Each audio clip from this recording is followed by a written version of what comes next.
Não sei se concorda, mas há aqui uma questão moral também, ou não, de como funcionou a cúpula do do Grupo Espírito Santo. Há muita coisa que continuamos sem saber. Isso é um problema fundamental. Nós, neste momento, não conseguimos perceber, desde logo, porque é que as várias holdings ligadas à família têm o buraco financeiro que têm. E isto é tanto mais grave quando sabemos que a família... Já sabem algumas coisas, Angola, Rio Forte... Pois, mas sabemos pouco sobre aquilo que leva a Rio Forte e que leva o ESI a fazerem colocações tão agressivas de títulos de dívida através dos bancos ligados ao grupo, que é de facto uma medida que creio que qualquer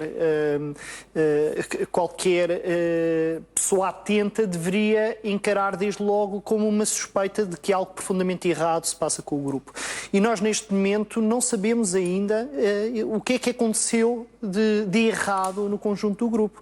Isto poderia ser uma matéria de interesse privado que não nos diz muito respeito. Agora, isto não é assim por dois motivos. Em primeiro lugar, porque existem fortes indícios de que, aliás...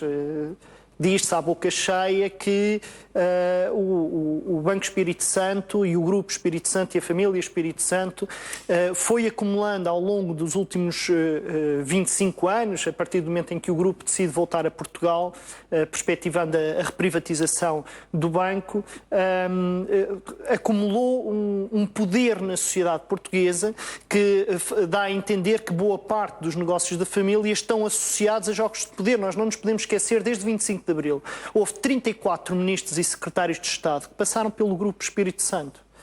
E isto é um sinal que foram funcionários, uns eram funcionários e foram para o governo, outros saíram do governo diretamente para os quadros do Grupo Espírito Santo. E, portanto, o que nós sabemos é, há um grupo que tem raízes familiares, que teve uma influência, tem tido uma influência brutal na sociedade e na economia portuguesa, que teve que teve muita influência, tanto quanto sabem, algumas decisões estratégicas que foram tomadas não apenas sobre como utilizar dinheiros públicos, mas até como se faz em Portugal a regulação do sistema financeiro.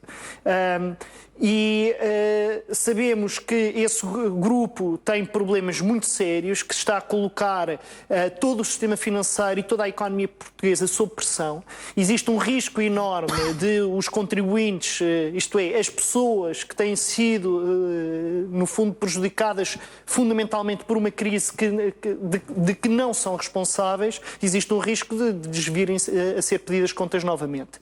E, portanto, isto não é uma matéria de interesse privado, isto é uma matéria de interesse público que temos de perceber como é que... E não percebemos. Efetivamente, sabemos que há umas questões em Angola que envolvem 3 mil milhões de euros, mas os problemas do Grupo Espírito Santo não são apenas os problemas de Angola. O Grupo Espírito Santo ficou muito conhecido por ter sido o único grande banco a recusar a intervenção associada ao programa de ajustamento, aos dinheiros da Troika, simplificando.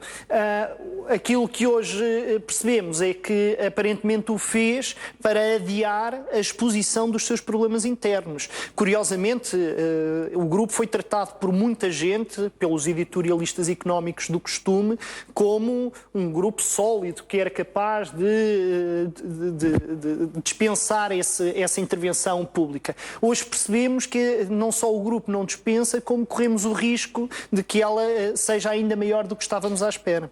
Corremos isto tudo e com nomes como Oliveira Costa e João Rendeiro como do PPP. Eu confesso-lhe que não me sinto muito atraído por julgamentos de caráter neste tipo de análise. Nós estamos perante um problema nacional que se colocaria com diferentes pessoas e, portanto, eu não conheço a pessoa. Porque os bancos têm uma cara, não estou a falar do caráter. Acho estranhíssimo que alguém possa dizer que não sabia nada do que se estava a passar no banco, mas, quer dizer, é o máximo, não conseguir mais longe do que isto. Parece muito estranho que alguém naquela posição consiga ilibar-se desta forma de tudo de errado que se passava no banco, no grupo, etc. Agora, de resto, o que me parece é que eu concordo com o que o Manuel Caldeira Cabral diz quando sugere que parte disto tem a ver com a crise. Sim, mas isto também nos serve para nós aprendermos algumas coisas. Serve para aprendermos, em primeiro lugar, que a crise não desapareceu, a crise está cá.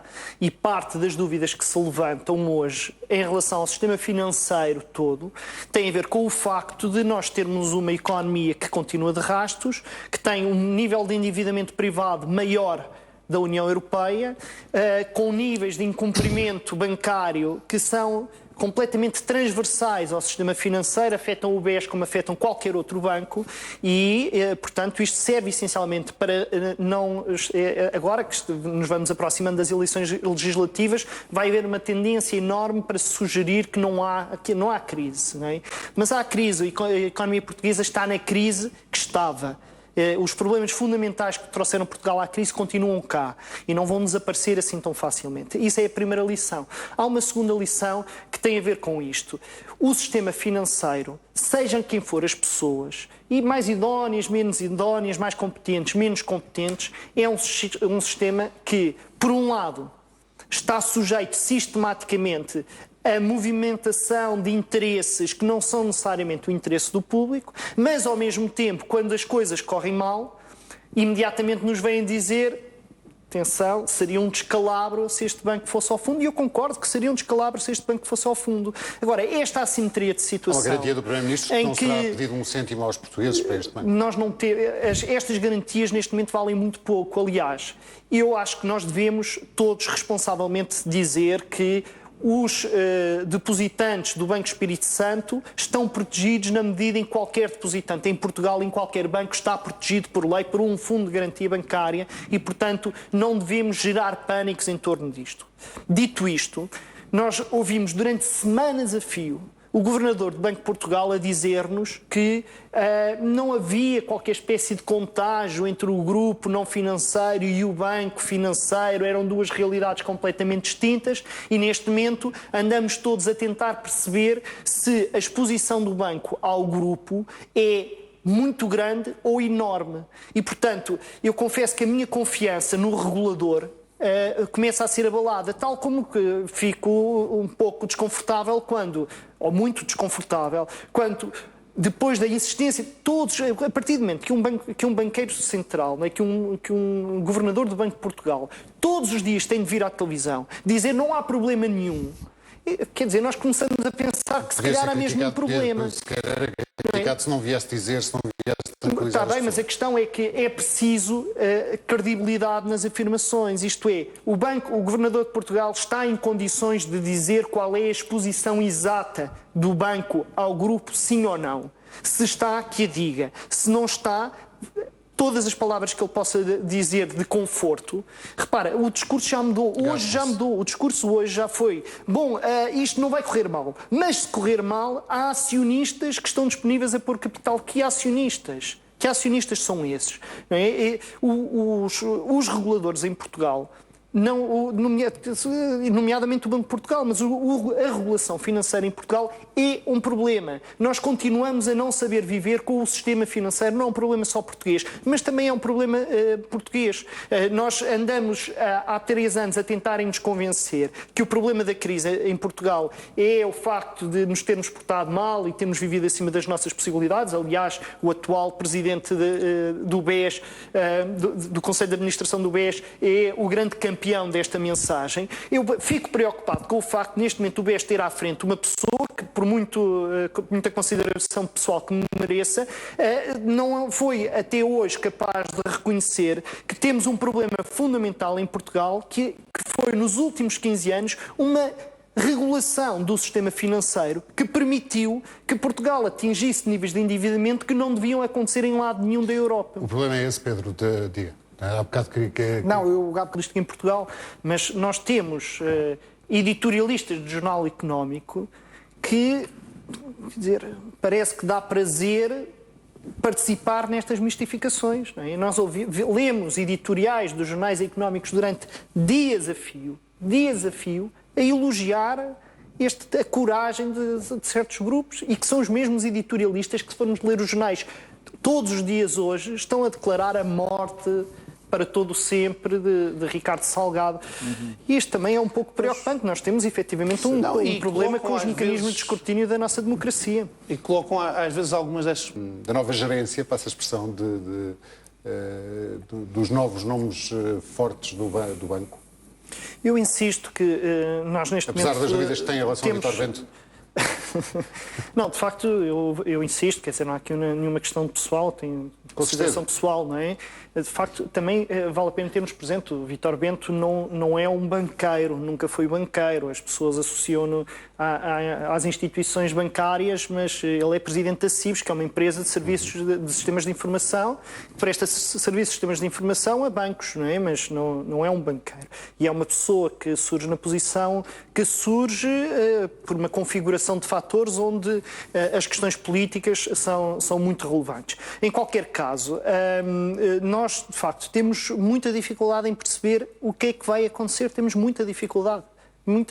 E creio que o facto de se ter escolhido alguém que não tem uma enorme experiência no setor bancário, mas tem uma proximidade política e ideológica grande aos atuais poderes, é esse em si próprio um sinal de que o Governo e o Presidente da República em Portugal receiam o pior desta situação. Porque, de outra forma, nós temos esta situação paradoxal, que é um governo que é o campeão do mercado livre, né, e do Estado mínimo, intervém no principal banco privado português, ou num dos principais bancos privados portugueses, colocando na sua administração pessoas da sua inteira confiança política. Bom, peço desculpa, mas quer dizer, quem colocou não foi o Governo, foi... Os dois maiores acionistas está a considerar o Banco de Portugal, a que se arrisca a ser um acionista grande. Quem foi? Se a dívida se transformar em capital... Eu estou a usar a informação que apareceu dos jornais, quer dizer, que foi o Grupo Espírito Santo... Nós sabemos que o primeiro nome que foi proposto para substituir Ricardo Salgado não foi o nome de Vítor Bento, não é? E pressente-se uma pressão política muito grande na configuração desta... estava no Banco Espírito. Mas a verdade, quer dizer, nós não podemos efetivamente ignorar o contexto em que eu não estou a dizer, atenção, eu não estou a dizer que acho bem ou que acho mal. Eu estou apenas a constatar. Quer dizer... Não estou, peço desculpa, eu só estaria a dizer se acho bem, se acho mal... Há mais a conjecturar do que a constatar. Não, deixe-me dizer-lhe, é assim, eu estaria a achar bem ou mal se eu estivesse na posse de informação que me permitisse perceber o que é que se passa no Banco Espírito Santo. E eu não estou nessa posse. O que para mim é claro é as pessoas que foram indigitadas para a direção do banco não são pessoas que tenham uma enorme experiência de gestão de bancos desta dimensão. E, nomeadamente, Vítor Bento não a tem. Eu com isto, asseguro-vos que não estou a dizer se foi bom ou se foi mau. A única coisa que estou a sugerir, e isto é efetivamente especulação, é que a interpretação que eu faço é que o Governador do Banco de Portugal, o Governo e o Presidente da República têm a percepção de que as coisas se podem complicar e, portanto, sentem-se mais confortáveis tendo alguém com quem têm uma relação muito próxima. Já agora só uma questão. Com todas as divergências, e são muitas que eu tenho, sobre a análise que ele faz da economia portuguesa, é uma pessoa com quem vale a pena debater, é uma pessoa cujos contributos vale a pena ter em consideração. Eu tenho respeito pessoal e tenho respeito, apesar das enormes divergências, intelectual pela pessoa em causa. Agora, eu estou a constatar algo que não me parece que seja um equívoco. Que tem uma lacuna curricular.